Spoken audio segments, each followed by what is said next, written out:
A prisão do Bolsonaro é absurda e todo mundo está vendo isso, né? Mas aí, para compensar esse troço, o Alexandre de Moraes disse na decisão dele que o Bolsonaro tentou romper a tornozeleira eletrônica meia-noite de ontem para hoje. E tem várias coisas estranhas nessa história. A primeira coisa é, se ele planejava fugir hoje, na hora da vigília, por que ele romperia a tornozeleira dele antes? Sendo que, evidentemente, ele sabe que a tornozeleira avisa em caso de rompimento e coisa e tal. E segunda coisa, é notório que essa tornozeleira muitas vezes dá sinais espúrios, então sempre que há um sinal errado da tornozeleira, é lógico, a polícia tem que investigar para ver o que aconteceu, mas não é questão de já pressupor que o cara tentou romper a tornozeleira. O mínimo que se pode fazer nesse caso, se fosse realmente uma preocupação séria, isso seria fazer uma avaliação na tornozeleira. O Bolsonaro é guardado por guardas o tempo todo na casa dele, né? E detalhe, a pessoa da esquerda está exagerando esse negócio, está dizendo que Bolsonaro rompeu a tornozeleira, que ele cortou a tornozeleira fora, por isso que foi preso. Não, não, não, não. O Alexandre de Moraes deixou isso como uma coisa secundária, exatamente porque sabe que esses sinais de tornozeleira eletrônica não querem dizer nada de verdade. Ou seja, ele botou isso lá só para ter uma desculpa palpável para prender Bolsonaro. E tem uma prova ainda maior disso daí, que é o fato de que o pedido de prisão é anterior ao suposto problema com a tornozeleira. Vamos entender essa situação aqui.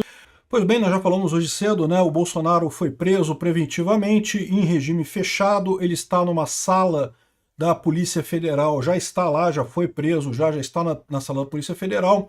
E é lógico, imediatamente o pessoal começou a questionar os motivos do Alexandre de Moraes para prender o Bolsonaro, porque de fato não tem por que prender ele, né? Em tese, o processo dele está para transitar em julgado, mas ainda não transitou em julgado, ainda existem recursos pendentes.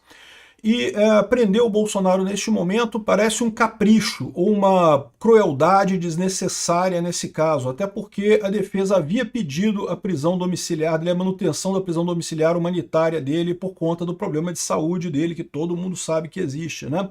Pois bem, quer ver a decisão do Alexandre de Moraes? O Alexandre de Moraes botou a decisão toda aqui, publicou a decisão toda, então ele conta a história toda, desde a primeira prisão lá do Bolsonaro, né, quando teve a prisão lá ele ficou proibido de se comunicar, e depois ele foi preso por conta da manifestação que fizeram a favor dele, e enfim, aí conta aqui da decisão da primeira turma de condenar ele, coisa e tal. Aí ele alega aqui, por exemplo, que o Ramagem fugiu. Primeira coisa, olha aqui, ó, a decisão foi na representação contra o Jair Bolsonaro face à participação nos delitos do Eduardo Bolsonaro. Então lembra, o Bolsonaro está sendo acusado lá do, entre aspas, golpe do Alexandre de Moraes, e tem um outro processo sobre obstrução de justiça que seria o Eduardo Bolsonaro, e que, diga-se de passagem, o Jair Bolsonaro, o pai, não foi nem indiciado, não foi nem denunciado pela PGR, né? E nesse inquérito ele teve essa petição e determinou a prisão preventiva. Prisão preventiva dele para quê? Uma vez que ele não está denunciado no inquérito, né? Mais um absurdo. Mas sabe o que ele fez nesse inquérito aqui? Porque esse inquérito aqui, ele entende, na cabeça do Alexandre de Moraes, é ele brigando com o Trump por conta da Magnitsky das tarifas. Você vai ver que mais adiante ele fala das tarifas aqui, ou seja, ele prendeu o Bolsonaro hoje, por quê? Porque o Trump tirou as tarifas, mas não tirou a Magnitsky dele.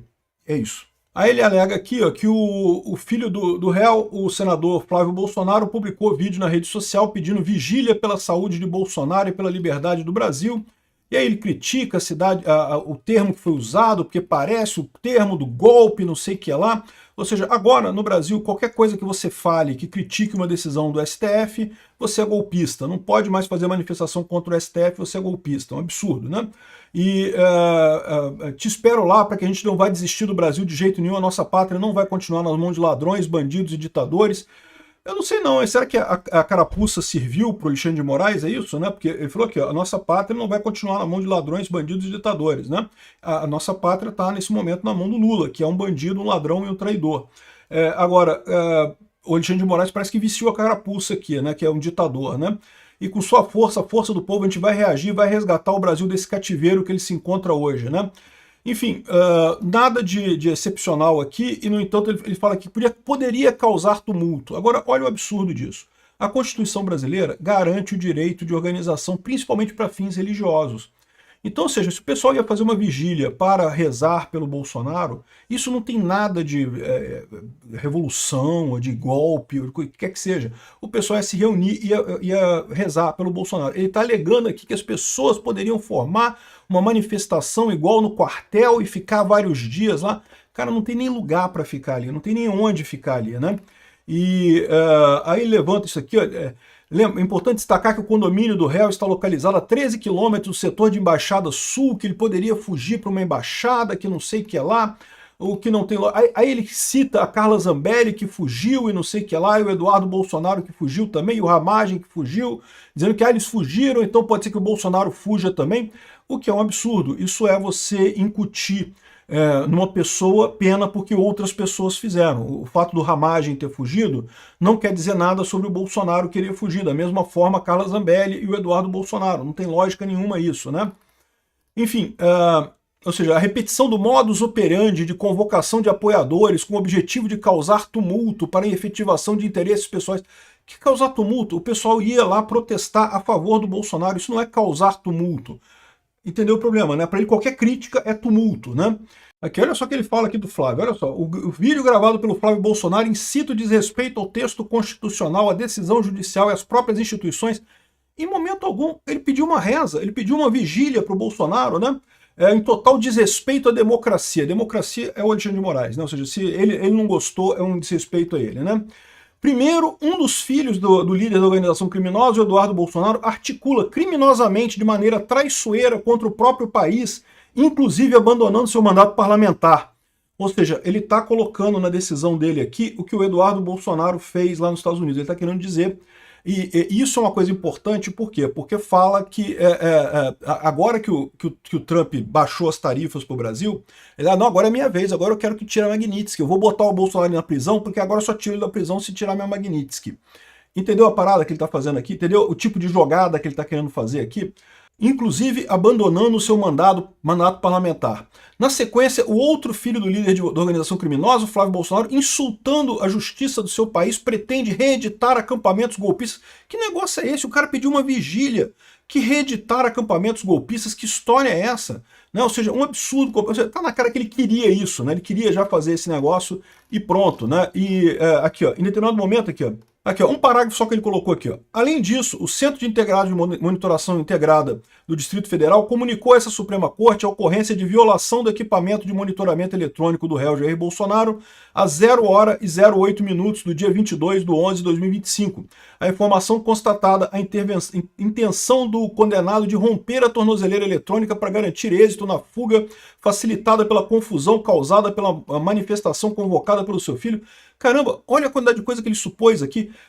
Vamos supor que o Bolsonaro pretendesse fugir mesmo, quisesse cortar sua tornozeleira eletrônica. Por que ele faria isso à meia-noite do dia anterior? Que lógica tem isso? Né? É lógico que ele faria isso perto do momento da coisa, não ia fazer antes, porque ele sabe que aquilo ali tem sensor. Né? No momento que fizesse aquilo ali, era para fugir já para fazer alguma coisa. Não faz sentido ele ter feito isso antes. Né? Por outro lado, como eu falei, esses equipamentos notoriamente dão falsos positivos, dão alarmes que não são verdadeiros. Sempre que você tem uma situação dessa, o correto é o policial verificar a tornozeleira se há algum risco nesse tipo de coisa, né? E de fato, aqui, o Fábio Van Garten coloca aqui, ó, que a prisão preventiva decretada na manhã de hoje causa profunda perplexidade, né? Principalmente porque, conforme demonstra a cronologia dos fatos, a representação feita em 21/11, ela está calcada em uma vigília de orações. A Constituição de 88, com acerto, garante o direito à reunião a todos, em especial para garantir a liberdade religiosa.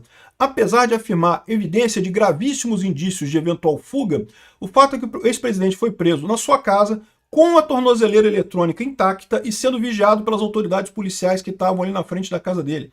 Não tinha nenhuma possibilidade de Bolsonaro tentar fugir de forma alguma. Né? Evidentemente, o que está acontecendo aqui é, como eu falei no vídeo mais cedo, o Alexandre de Moraes está sabendo que ele não vai conseguir manter essa farsa por muito tempo mais, então ele quer fazer o fechamento da coisa, que é prender Bolsonaro na sala da PF, para poder dizer que prendeu o Bolsonaro na sala da PF, para equivaler o Lula e Bolsonaro, e pronto, né? Porque ele sabe que não vai durar muito tempo isso, né? Outra coisa impressionante é o fato de que a discussão sobre a falha na tornozeleira, que supostamente aconteceu na madrugada do 22, é irrelevante diante dos fatos que a PF e a PGR já tinham solicitado a prisão no dia 21. portanto, antes de qualquer situação envolvendo tornozeleira. Ou seja, não tem lógica nenhuma esse caso aqui. O próprio Alexandre de Moraes colocou isso bem no meio da coisa, assim, embasando a decisão dele, principalmente na questão religiosa, né, no encontro lá, na vigília religiosa que foi pedida pelo Flávio. Os petistas que estão dizendo, tá vendo? Ele tentou romper a tornozeleira. Cara, isso não tem lógica nenhuma. Ele estava com a tornozeleira na hora que foi preso. Não tem por que ele tentar romper a tornozeleira. Não faz nenhum sentido isso, né? Enfim, um absurdo completo esse tipo de narrativa. Não tem lógica nenhuma. A gente tem algumas novidades aqui. Ó. Esse aqui é a sala que o Bolsonaro vai ficar lá na Polícia Federal, segundo o pessoal do Metrópolis, né? Tem uma cama, uma cabeceira, frigobar e ar-condicionado, e isso aí não é muito diferente da sala do Lula, com TV ali, coisa e tal, e é isso aí, uma sala simplesinha, nada mais do que o esperado, né? E outra coisa que chamou a atenção foi as manifestações dos advogados do Trump, né? O Martin De Luca, dizendo que no momento que os Estados Unidos afrouxou as tarifas no Brasil, o Alexandre de Moraes aumentou o problema, criou mais um problema, prendeu o Bolsonaro em regime fechado, né? Ou seja, isso mostra aquilo que eu tinha falado para vocês. O Trump, de certa forma, ao tirar as tarifas, jogou o Bolsonaro debaixo do trem, né? Eu entendo que o Trump tem uma estratégia e coisa e tal, mas é lógico que ele jogou o Bolsonaro debaixo do trem nessa história. Mas ele fez isso por causa da inflação americana. Tudo bem, eu entendo que ele fez isso por causa da inflação americana. Aliás, ele tinha falado que ia ter uma grande novidade ontem, e pelo menos até onde eu sei, não teve novidade, foi nenhuma, né? Enfim, o fato é que é muito triste o que está acontecendo e, de novo, o Trump demonstrar fraqueza, quem vai pagar por isso é o Bolsonaro, no final das contas, né? Muito triste essa situação toda.